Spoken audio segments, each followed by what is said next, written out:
Hello, ഇപ്പം നമ്മൾ discuss ചെയ്യാൻ പോകുന്നത് ഓട്ടോ ചേസിസ്. വരാൻ പോകുന്ന അസിസ്റ്റന്റ് മോട്ടോർ വെഹിക്കിൾ ഇൻസ്പെക്ടർ എക്സാമിന് മെക്കാനിക്കൽ എഞ്ചിനീയർമാർക്കും ഓട്ടോമൊബൈൽ എഞ്ചിനീയർമാർക്കും ഒരേപോലെ യൂസ്ഫുൾ ആവുന്നതാണ് ഈ കോഴ്സ്. നമുക്കറിയാം, ഓട്ടോമൊബൈൽ എഞ്ചിനീയറിംഗ് സ്റ്റുഡൻസ് അല്ലെങ്കിൽ ഡിപ്ലോമ സ്റ്റുഡൻസിന് അവരുടെ സിലബസിൽ ഉള്ള ഒരു ടോപ്പിക് ആണ് ഓട്ടോ ചേസിസ്. അത് അവർ ഒരു സെമസ്റ്ററിൽ കംപ്ലീറ്റ് ആയിട്ട് പഠിക്കുന്ന ഒരു പേപ്പറാണ് ഓട്ടോ ചേസിസ്. എന്നാൽ മെക്കാനിക്കൽ എഞ്ചിനീയർമാർക്ക് അവരുടെ സിലബസിൽ എല്ലാം കൂടെ ചേർന്ന് ഓട്ടോമൊബൈൽ എഞ്ചിനീയറിംഗ് എന്ന് പറഞ്ഞ ഒരൊറ്റ സബ്ജക്റ്റിലാണ് ഈ ഓട്ടോ ചേസിസ് വരുന്നത്. അപ്പൊ അതുകൊണ്ട് തന്നെ മെക്കാനിക്കൽ എഞ്ചിനീയർമാർക്ക് ഈ വരാൻ പോകുന്ന AMVA എക്സാമിന് ഓട്ടോമൊബൈലുകാരോടൊപ്പം കോമ്പീറ്റ് ചെയ്യാനായിട്ട് നമ്മുടെ ഈ കോഴ്സുകൾ വളരെയധികം സഹായിക്കുന്നതാണ്.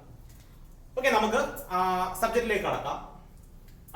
ഓട്ടോ ചേസിസ് ഒരു ഓട്ടോമൊബൈൽ എഞ്ചിനീയറിംഗ് പഠിക്കുമ്പോൾ പ്രധാനമായിട്ട് അല്ലെങ്കിൽ ആദ്യം നമ്മൾ അറിഞ്ഞിരിക്കേണ്ട ടോപ്പിക് അല്ലെങ്കിൽ കണ്ടന്റ് ആണ് ഓട്ടോ ചേസിസ്. അപ്പൊ അതിന് കുറച്ച് ഇൻട്രൊഡക്ഷൻ എന്നുള്ള രീതിയിൽ നമുക്ക് ആദ്യമേ ഒരു ഓട്ടോമൊബൈൽ എന്താണെന്ന് നോക്കാം. എല്ലാവർക്കും അറിയാവുന്ന കാര്യമാണ് ഓട്ടോമൊബൈൽ എന്താണെന്നും അതിന്റെ ഡെഫിനിഷൻ എന്താണെന്നും. An automobile is a self-propelled vehicle running on road. Okay, അതിനകത്ത് കീവേഡ് അതാണ് self propelled. Okay, self propelled എന്ന് പറഞ്ഞാൽ നമുക്കറിയാം സ്വയം ചലിക്കുന്ന വാഹനം, വെഹിക്കിൾ റണ്ണിങ് ഓൺ റോഡ്. ആ റോഡ് എന്ന് പറയുന്നത് ഇമ്പോർട്ടന്റ് ആണ്. കാരണം റോഡിലൂടെ പോകുന്ന സ്വയം ചലിക്കുന്ന വാഹനങ്ങൾക്കാണ് നമ്മൾ ഓട്ടോമൊബൈൽ എന്ന് പറയുന്നത്. ഒരിക്കലും ഷിപ്പ് അല്ലെങ്കിൽ എയറോപ്ലെയിൻ, ട്രെയിൻ ഇതെല്ലാം സ്വയം ചലിക്കുന്നതാണെങ്കിൽ പോലും അതിനെ നമ്മൾ ഓട്ടോമൊബൈൽ എന്ന് പറയാറില്ല. അപ്പോൾ നമ്മുടെ ഇൻട്രൊഡക്ഷൻ എന്നുള്ള രീതിയിൽ നമ്മൾ ഓട്ടോമൊബൈൽ എന്താണെന്ന് പറഞ്ഞു കഴിഞ്ഞു. ഇനി നമുക്ക് ചേസിസിൽ അല്ലെങ്കിൽ ആ ഭാഗങ്ങളിലേക്ക് കടക്കാം. അതിന് മുമ്പ് ഓട്ടോമൊബൈലിന്റെ ബേസിക് കമ്പോണൻസ് എന്തൊക്കെയാണെന്ന് നമുക്ക് നോക്കാം. ഒരു ഓട്ടോമൊബൈലിന്റെ ബേസിക് കമ്പോണൻസ്. ഒന്നാമത്തത് the basic structure. Basic structure എന്ന് പറഞ്ഞാൽ നമ്മുടെ ഫ്രെയിം, ശരിക്കും ഒരു വാഹനത്തിന്റെ ഏറ്റവും അടിത്തട്ടിനെയാണ് നമ്മൾ ബേസിക് സ്ട്രക്ചർ എന്ന് പറയുന്നത്. അതിലേക്കാണ് നമ്മൾ എന്തൊക്കെ കമ്പോണൻസ് ഉണ്ടോ അതിനെ, അതായത് ഓട്ടോമൊബൈലിന് എന്തൊക്കെ കമ്പോണൻസ് ഉണ്ടോ അതിനെ എല്ലാം മൗണ്ട് ചെയ്യുന്നതും അതുവഴി അവിടെ ആക്ട് ചെയ്യുന്ന ലോഡുകളെല്ലാം എടുക്കുന്നതും ഈ ബേസിക് സ്ട്രക്ചറാണ്. ഓക്കെ, ഒരു ജനറൽ ആയിട്ട് പറയുകയാണെങ്കിൽ നമ്മുടെ ഫ്രെയിമിനെയാണ് നമുക്ക് ബേസിക് സ്ട്രക്ചർ ആയിട്ട് പറയാൻ പറ്റുക. ആ ഫ്രെയിമിലാണ് നമുക്ക് വേണ്ട എല്ലാ കമ്പോണൻസും ഘടിപ്പിക്കുന്നത്. ഓക്കെ, ഇനി രണ്ടാമത്തത് പവർ പ്ലാന്റ്. പവർ പ്ലാന്റ് എന്ന് പറയുന്നത് എന്താണോ വാഹനത്തെ ചലിപ്പിച്ചുകൊണ്ട് പോകുന്നത്, അല്ലെങ്കിൽ എന്താണ് വാഹനത്തിന്റെ പവർ യൂണിറ്റ്, എന്തുകൊണ്ടാണ് നമുക്ക് എവിടുന്നാണ് പവർ കിട്ടുന്നത്, അതിനെയാണ് നമ്മൾ പവർ പ്ലാന്റ് എന്ന് പറയുന്നത്. അത് നമുക്കറിയാം, കോമൺ ആയിട്ട് ഇന്ന് കാണുന്ന വാഹനങ്ങൾക്കെല്ലാം ഇപ്പോഴും IC എഞ്ചിൻ തന്നെയാണ് പവർ പ്ലാന്റ് ആയിട്ട് നമ്മൾ ഉപയോഗിക്കുന്നത്. IC എഞ്ചിൻ എന്ന് പറഞ്ഞാൽ ഇന്റേണൽ കമ്പസ്റ്റൻ എഞ്ചിൻ. ഇതെല്ലാം നമുക്ക് ഡീറ്റെയിൽ ആയിട്ട് പഠിക്കാനുള്ളതാണ്. എന്നാലും നമ്മളിപ്പോ കമ്പോണൻസ് പറയുമ്പോൾ അറിഞ്ഞിരിക്കുക, കോമൺ ആയിട്ടുള്ള പവർ പ്ലാന്റ് IC എഞ്ചിനാണ്. എന്നാൽ ഇപ്പോൾ ഇലക്ട്രിക് വാഹനങ്ങളും വരുന്നുണ്ട്, അവിടെ ഇലക്ട്രിക് മോട്ടറുകളാണ് പവർ പ്ലാന്റ് ആയിട്ട് നമ്മൾ ഉപയോഗിക്കുന്നത്. ഇനി മറ്റൊന്ന് ട്രാൻസ്മിഷൻ സിസ്റ്റം. ഇതും എല്ലാവർക്കും അറിയാവുന്നതാണ്. ട്രാൻസ്മിഷൻ സിസ്റ്റം എന്ന് പറഞ്ഞാൽ എഞ്ചിൻ, അതായത് നമ്മുടെ പവർ പ്ലാന്റിൽ നിന്നുള്ള പവർ ഡ്രൈവ് വീൽസ്, നമുക്കറിയാം തിരിയുന്ന ഒരു വീല് തിരിഞ്ഞിട്ടാണ് വാഹനം മുമ്പോട്ട് പോകുന്നത്. അപ്പൊ ആ വാഹനത്തെ ചലിപ്പിക്കാനായിട്ട് നമ്മൾ തിരിക്കുന്ന വീലിനാണ് നമ്മൾ ഡ്രൈവ് വീൽ എന്ന് പറയുന്നത്. Drive wheel. അപ്പോ നമ്മുടെ പവർ പ്ലാന്റിൽ നിന്നും ഈ ഡ്രൈവ് വീല് വരെ പവർ എത്തിക്കാനായിട്ട് നമ്മൾ ഉപയോഗിക്കുന്ന ആ ഗ്രൂപ്പ് ഓഫ് കമ്പോണൻസ്, അതിനെയാണ് നമ്മൾ ട്രാൻസ്മിഷൻ സിസ്റ്റം എന്ന് പറയുന്നത്. ഓക്കെ, അത് നമുക്ക് ഡീറ്റെയിൽ ആയിട്ട് പഠിക്കാനുള്ളതാണ്. ഇനി മറ്റൊന്ന് ഓക്സിലറീസ്. ഇതൊന്നും അല്ലാതെ വേറെയും ചില കാര്യങ്ങൾ ഇതിനകത്തുണ്ട്. അതായത് ഹെഡ്ലൈറ്റ്, ടെയിൽ ലാമ്പുകൾ, അങ്ങനെ ബാറ്ററീസ് അല്ലെങ്കിൽ electrical charging system, starting system, ഇങ്ങനെയുള്ള കാര്യങ്ങളെയാണ് നമ്മൾ ഓക്സിലറീസ് ആയിട്ട് പറയുന്നത്. ഓക്കെ, ഇതെല്ലാം നമുക്ക് ക്വസ്റ്റ്യൻസ് ധാരാളം വരുന്ന ഏരിയയാണ്. ഇതെല്ലാം നമ്മൾ സെപ്പറേറ്റ് ടോപ്പിക്കുകളായിട്ട് പഠിക്കേണ്ടതാണ്. ഇനി കൺട്രോൾസ്, അതായത് ഒരു ഓട്ടോമൊബൈലിനെ നമുക്ക് കൺട്രോൾ ചെയ്യാനായിട്ട് നമുക്കറിയാം പ്രധാനമായിട്ട് 2 സിസ്റ്റംസ് ആണ് നമ്മളവിടെ പഠിക്കേണ്ടത്. ഒന്ന് സ്റ്റിയറിംഗ് സിസ്റ്റം, അതായത് നമ്മുടെ ഡയറക്ഷൻ, ഏത് രീതിയിൽ വാഹനം ചലിക്കണം അല്ലെങ്കിൽ വാഹനത്തിന്റെ ദിശ കൺട്രോൾ ചെയ്യുന്ന സ്റ്റിയറിംഗ് സിസ്റ്റം ആണ്. അതുപോലെ പിന്നൊന്ന് ബ്രേക്ക് സിസ്റ്റം ആണ്. ബ്രേക്ക് സിസ്റ്റം വാഹനത്തിന്റെ വേഗത കുറയ്ക്കുവാനോ നിർത്തുവാനോ നമ്മൾ ഉപയോഗിക്കുന്നതാണ്. അപ്പൊ അതാണ് കൺട്രോൾസിൽ വരുന്നത്. ഇനി മറ്റൊന്ന് super structure. Okay, super structure എന്ന് പറഞ്ഞാൽ ഒരു വാഹനത്തിന്റെ ബാഹ്യമായ ബോഡിക്കാണ് നമ്മൾ സൂപ്പർ സ്ട്രക്ചർ എന്ന് പറയുന്നത്. അപ്പൊ സിമ്പിൾ ആയിട്ട് പറഞ്ഞാൽ നമ്മൾ ഓട്ടോമൊബൈലിന്റെ ബോഡിക്ക് നമ്മൾ പറയുന്ന പേരാണ് സൂപ്പർ സ്ട്രക്ചർ. ഇനി പണ്ട് കാലങ്ങളിൽ, ഇപ്പൊ നമ്മൾ കോമൺ ആയിട്ട് അങ്ങനെ കാണാറില്ല, എങ്കിലും എല്ലാവർക്കും ഇടയ്ക്കൊക്കെ നമുക്ക് അങ്ങനെ അവസരങ്ങൾ ഉണ്ടാവും. അതായത് ഈ പറഞ്ഞ സൂപ്പർ സ്ട്രക്ചർ അല്ലെങ്കിൽ ബോഡി ഇല്ലാത്ത രീതിയിൽ റോഡിലൂടെ വാഹനം ഓടിച്ചുകൊണ്ട് ആൾക്കാർ പോകുന്നത് കാണാം. അതായത് സീറ്റ് ഉണ്ടാവും, സ്റ്റിയറിംഗ് സിസ്റ്റം ഉണ്ടാവും, ബ്രേക്ക് സിസ്റ്റം ഉണ്ടാവും, അതിൽ ടെയിൽ ലാമ്പ് ഉണ്ടാവും, ഡ്രൈവറിന്റെ സീറ്റ് ഉണ്ടാവും, ബാക്കിയുള്ള സീറ്റുകൾ ചിലപ്പോഴേ ഉണ്ടാവുകയുള്ളൂ. പിന്നീട് അതിന്റെ മേളിലാണ് നമ്മൾ ബോഡി ചെയ്യുന്നത്. അപ്പൊ ആ ബോഡി ചെയ്യുമ്പോൾ ആ ബോഡിക്കാണ് നമ്മൾ സൂപ്പർ സ്ട്രക്ചർ എന്ന് പറയുന്നത്. ആ ഓടിച്ചുകൊണ്ട് പോകാവുന്ന, അതായത് ബാക്കി എല്ലാ സജ്ജീകരണങ്ങളും ഉണ്ട്, ഈ സൂപ്പർ സ്ട്രക്ചർ ഒഴിച്ച് ബാക്കി ഓടിച്ചുകൊണ്ട് പോകാവുന്ന, അതായത് മോട്ടീവ് ആയിട്ടുള്ള എല്ലാത്തിനും കൂടെ നമ്മൾ ചേർന്ന് നമ്മൾ പറയുന്ന പേരാണ് ചേസിസ്. അതായത് ഈ എഴുതിയിരിക്കുന്ന കമ്പോണൻസിൽ സൂപ്പർ സ്ട്രക്ചർ ഒഴിച്ച് ബാക്കി എല്ലാം ചേർക്കുമ്പോൾ നമുക്ക് ഓട്ടോ ചേസിസ് എന്ന കമ്പോണന്റ്. അപ്പൊ അതിനെ കുറിച്ചാണ് നമ്മൾ ഇനി ഡിസ്കസ് ചെയ്യാൻ പോകുന്നത്. ഓക്കെ, അപ്പൊ അതിനായിട്ടാണ് നമ്മൾ ഈ ഓട്ടോമൊബൈലിന്റെ കമ്പോണൻസ് പറഞ്ഞത്. ഇതിൽ നിങ്ങൾക്ക് മനസ്സിലാകേണ്ട കാര്യം, ഒരു ചേസിസ് എന്ന് പറഞ്ഞാൽ അതിനകത്ത് മോട്ടീവ് ആയിട്ടുള്ളതും അതിനെ കൺട്രോൾ ചെയ്യാൻ പറ്റുന്നതുമായിട്ടുള്ള എല്ലാ സാധനങ്ങളും ഉണ്ടായിരിക്കണം. അതിൽ സൂപ്പർ സ്ട്രക്ചർ ഇല്ലെങ്കിലും കുഴപ്പമില്ല, അതിനെ നമുക്ക് ചേസ് എന്ന് പറയാം. ഓക്കെ, ഇനി നമുക്ക് എന്താണ് ചേസ് എന്ന് ഒന്നും കൂടെ നോക്കാം. ഒരു ചേസ് എന്ന് പറഞ്ഞാൽ ഞാൻ നേരത്തെ പറഞ്ഞതുപോലെ അതിൽ എഞ്ചിൻ ഉണ്ടാവണം, അതുപോലെ തന്നെ എഞ്ചിനുമായിട്ട് ബന്ധപ്പെട്ട മറ്റു കാര്യങ്ങൾ, അതായത് റേഡിയേറ്ററോ അങ്ങനെ എന്തെങ്കിലും ഉണ്ടെങ്കിൽ ഫാൻ ബെൽറ്റുകൾ, ഫാനുകൾ, അങ്ങനെയുള്ള കാര്യങ്ങളെല്ലാം ഉണ്ടാവണം.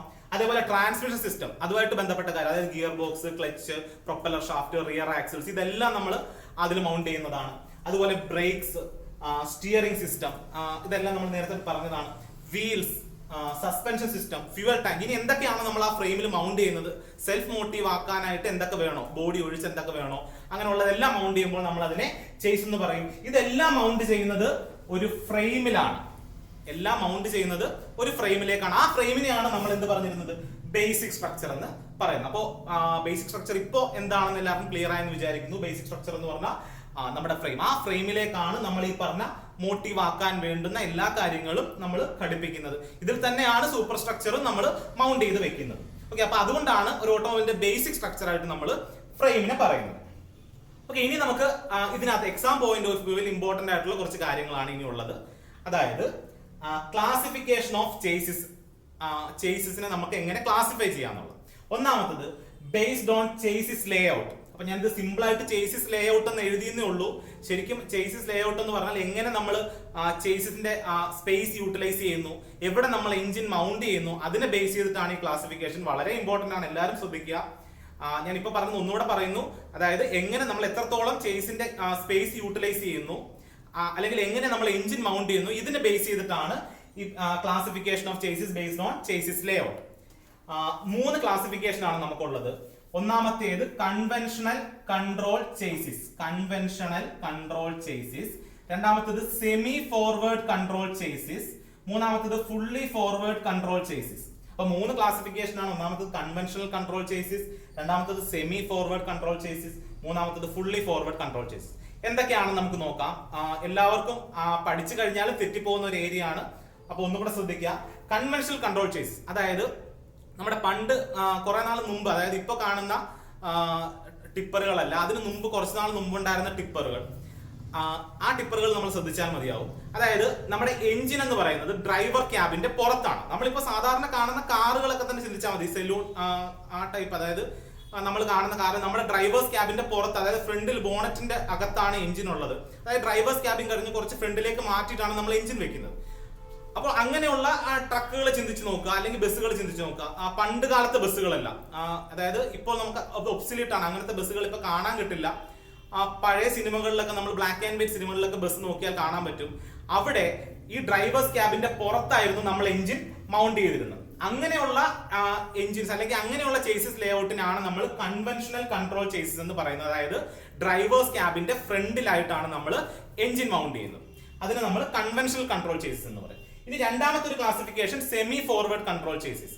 ഇവിടെ ടാറ്റയുടെ 407, ടാറ്റ 407 എന്ന് പറയുന്ന ട്രക്ക് നമ്മൾ ഇമാജിൻ ചെയ്യാം. അപ്പൊ അതിൽ നമുക്ക് കാണാം എഞ്ചിൻ എന്ന് പറയുന്നത് കുറച്ച് ഭാഗം ഡ്രൈവേഴ്സ് ക്യാബിനിലും കുറച്ച് ഭാഗം വെളിയിലേക്കും. അപ്പൊ അതായത് ഡ്രൈവേഴ്സ് ക്യാബിനിൽ എഞ്ചിന്റെ കുറച്ച് ഭാഗമുണ്ട്, ഡ്രൈവേഴ്സ് ക്യാബിന്റെ ഫ്രണ്ടിലായിട്ട് കുറച്ച് എഞ്ചിന്റെ ഭാഗമുണ്ട്. അങ്ങനെയുള്ള ചേസിസ് ലേഔട്ടിനാണ് നമ്മൾ സെമി ഫോർവേഡ് കൺട്രോൾ ചേസിസ് എന്ന് പറയുന്നത്. ഇനി മൂന്നാമത്തെ classification fully forward control chassis. ഇപ്പോൾ ഉള്ള നമ്മുടെ ബസ്സുകളൊക്കെ നമുക്ക് നോക്കി അറിയാൻ പറ്റും, ഡ്രൈവേഴ്സ് ക്യാബിന്റെ അകത്ത് തന്നെയാണ് എഞ്ചിൻ മൗണ്ട് ചെയ്തിരിക്കുന്നത്. അതിനെയാണ് നമ്മൾ ഫുള്ളി ഫോർവേഡ് കൺട്രോൾ ചേസിസ് എന്ന് പറയുന്നത്. അപ്പൊ ആദ്യം ഇതിന്റെ എന്താണ് വ്യത്യാസം എന്നുള്ളത് മനസ്സിലാക്കുക. ഫുള്ളി ഫോർവേഡ്, ഇത് ഓർത്തിരിക്കാനായിട്ട് ഞാനൊരു ഇത് പറയാം, അത് പറ്റുന്ന രീതിയിൽ നിങ്ങൾ മനസ്സിലാക്കുക. അതായത് നമ്മൾ ഡ്രൈവറിനെ മാത്രം ചിന്തിക്കാം. ഡ്രൈവർ ഏറ്റവും ഫോർവേഡ് ആയിട്ട് ഇരിക്കുന്നതാണ് നമ്മൾ ഫുള്ളി ഫോർവേഡ് എന്ന് പറയുന്ന കണ്ടീഷൻ. അപ്പൊ അവിടെ എഞ്ചിൻ പിന്നെ ഒന്നും ഫ്രണ്ടിലേക്കില്ല, കാരണം എഞ്ചിൻ എന്ന് പറയുന്നത് ഡ്രൈവേഴ്സ് ക്യാബിനുള്ളിലാണ്. സെമി ഫോർവേഡ് എന്ന് പറയുമ്പോൾ ഞാൻ നേരത്തെ പറഞ്ഞ 407, അതായത് പകുതി അകത്തും പകുതി പുറത്തുമായിട്ടുള്ള കണ്ടീഷൻ. ഇനി കൺവെൻഷണൽ, ഞാൻ നേരത്തെ പറഞ്ഞ കാര്യം ആലോചിച്ചാൽ കൺവെൻഷണൽ എന്ന് വെച്ചാൽ പരമ്പരാഗതം, പണ്ട് കാലത്ത് എല്ലാവരും ചിന്തിച്ചിരുന്ന അങ്ങനെയാണ്, എഞ്ചിൻ പുറത്ത് വെക്കണം, പിന്നെ ഡ്രൈവേഴ്സ് ക്യാബിൻ, പിന്നെയാണ് ബാക്കി സ്പേസ് നമ്മൾ യൂട്ടിലൈസ് ചെയ്യുന്നത്.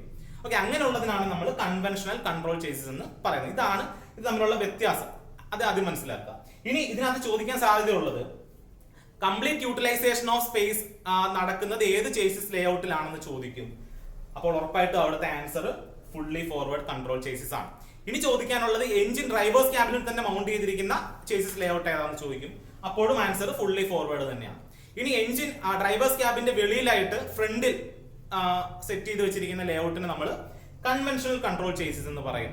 ഏറ്റവും മിനിമം സ്പേസ് യൂട്ടിലൈസേഷൻ ഉള്ളതും ഈ കൺവെൻഷണൽ കൺട്രോൾ ചേസിസിനാണ്. ഇനി സെമി ഫോർവേഡ്, അത് അങ്ങനെ തന്നെ എടുത്ത് ചോദിക്കാനുള്ളൂ. അതായത് ഡ്രൈവേഴ്സ് ക്യാബിനിലും പുറത്തുമായി, ഫ്രണ്ടിൽ കുറച്ച് പോർഷൻ പുറത്തും ഡ്രൈവേഴ്സ് ക്യാബിനിലുമായിട്ട് നമ്മൾ സെറ്റ് ചെയ്യുന്നതിന് നമ്മൾ സെമി ഫോർവേഡ് കൺട്രോൾ ചേസിസ് എന്ന് പറയും. ഇതാണ് ഇവിടുന്ന് വരാനുള്ള question. First classification of chassis based on chassis layout. ഇനി നമുക്ക് രണ്ടാമത്തെ ക്ലാസിഫിക്കേഷൻ നോക്കാം. Classification based on construction. എങ്ങനെ നമ്മൾ ചേസിസിനെ കൺസ്ട്രക്ട് ചെയ്യുന്നു അതിനെ ബേസ് ചെയ്ത് നമുക്ക് രണ്ടായിട്ട് ക്ലാസിഫൈ ചെയ്യാം. ഒന്നാമത്തേത് framed, first one framed construction, രണ്ടാമത്തേത് ഫ്രെയിംലെസ് കൺസ്ട്രക്ഷൻ. ഓക്കെ, അത് നമുക്ക് ഡീറ്റെയിൽ ആയിട്ട് നോക്കാം.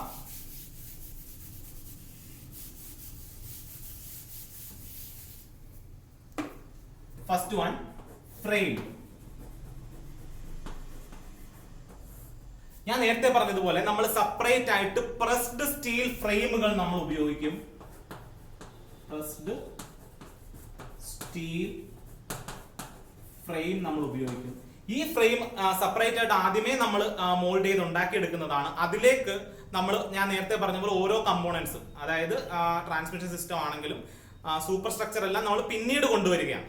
ഓക്കെ, അങ്ങനെയുള്ളതിനാണ് നമ്മൾ ഫ്രെയിംഡ് കൺസ്ട്രക്ഷൻ എന്ന് പറയുന്നത്. അപ്പോൾ ബാക്കിയുള്ള കമ്പോണൻസിനെ വിട്ടേക്കൂ, ഫ്രെയിമിലേക്ക് നമ്മൾ സൂപ്പർ സ്ട്രക്ചർ പിന്നീട് ആഡ് ചെയ്യുന്നു. ഞാൻ നേരത്തെ പറഞ്ഞതുപോലെ ലോറി, അതായത് ബോഡി ചെയ്യാത്ത ട്രക്കുകൾ അല്ലെങ്കിൽ ബസ്സുകൾ ഓടിപ്പോകുന്ന നമ്മൾ കാണുമ്പോൾ ശരിക്കും അത് ഫ്രെയിംഡ് കൺസ്ട്രക്ഷൻ ആണ്. ഇനി രണ്ടാമത്തെ ക്ലാസിഫിക്കേഷൻ ഫ്രെയിംലെസ് ആണ്. ഫ്രെയിംലെസ് എന്ന് പറഞ്ഞാൽ ഫ്രെയിം ഇല്ലാത്തത്. അതിന് നമ്മൾ മറ്റു പേരുകൾ പറയും യൂണി ബോഡി.